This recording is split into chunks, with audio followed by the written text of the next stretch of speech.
तर आज आहे शाळेचा डब्बा एपिसोड 2. तर आज मी गव्हाच्या पिठापासून एकदम हेल्दी असा पास्ता बनवणार आहे.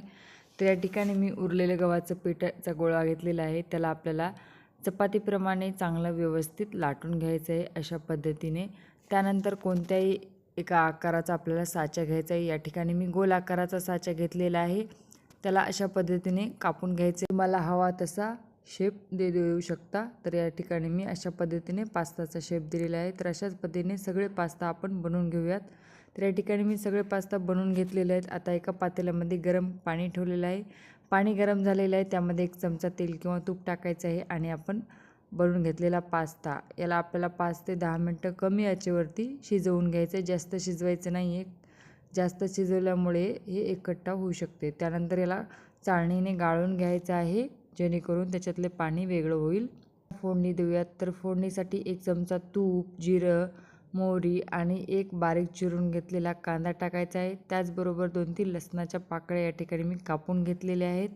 त्यानंतर टाकायचा 1 टोमॅटो, कोथिंबीर आणि व्यवस्थित मिक्स करून घ्यायचं आहे. त्यानंतर टाकूयात मिरेपूड, चिली फ्लेक्स, चाट मसाला आणि तुम्ही मॅगी मसाला देखील यामध्ये ॲड करू शकता. आता टाकूयात टोमॅटो केचप आणि सॉस. तर या ठिकाणी मी एकदम कमी सोया सॉस टाकलेला आहे. तुम्ही तुमच्या आवडीप्रमाणे, मुलाच्या आवडीप्रमाणे टाकू शकता. तर व्यवस्थित मिक्स करून घ्यायचं आहे आणि आता आपला बनून आहे मस्त हेल्दी पौष्टिक पास्ताची रेसिपी. तर कशी वाटली रेसिपी नक्की कमेंटमध्ये कळवा. च्या धावपळीमध्ये नक्कीच ही रेसिपी तुम्ही ट्राय करा. एकदम झटपट आणि साधी सोपी आहे आणि लवकर बनवून तयार देखील होते. वरचा पास्ता देण्याची गरजही पडणार नाही जर तुम्ही या पद्धतीने मुलांना हा घरच्या घरी होममेड आणि हँडमेड पास्ता त्यांना बनवून खाऊ घातला तर ते दिवसभर एकदम छान एनर्जेटिक राहतील. तर कशी वाटली रेसिपी नक्की कमेंटमध्ये कळवा. भेटूया पुढच्या एका नवीन व्हिडिओमध्ये. तोपर्यंत बाय बाय.